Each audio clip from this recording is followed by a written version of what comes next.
एक छोटे बालक की भक्ति, एक क्रूर राक्षस राजा और एक चमत्कार जो सबको हिलाकर रख देगा। बहुत समय पहले हिरण्यकश्यप नाम का राक्षस राजा था।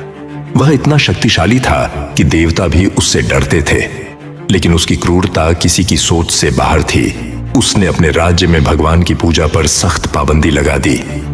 लेकिन उसका बेटा प्रहलाद बचपन से ही भगवान विष्णु का परम भक्त था।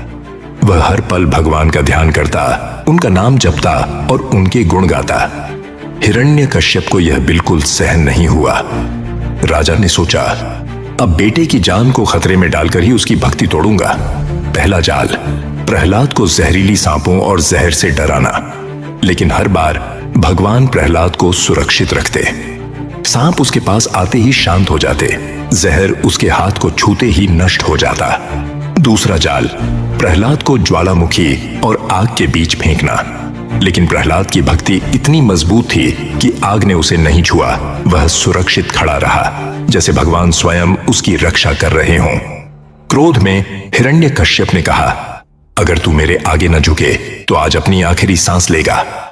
और उसने प्रहलाद को अपने हाथों से मारने का अंतिम प्रयास किया।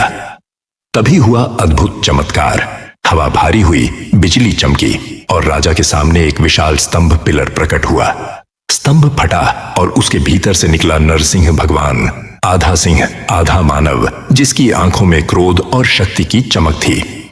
राजा डर और आश्चर्य से कांप उठा और दोपहर के समय भगवान ने अपनी पूरी शक्ति से हिरण्यकश्यप का विनाश कर दिया। सारा राज्य दंग रह गया। एक छोटे बालक की भक्ति और विश्वास ने कैसे सबसे बड़े राक्षस को हराया, यह देखकर सब हैरान रह गए। याद रखो, जब आपका विश्वास अडिग हो और भक्ति सच्ची हो तो कोई भी शक्ति, कोई भी संकट आपको रोक नहीं सकता। जय श्री कृष्णा।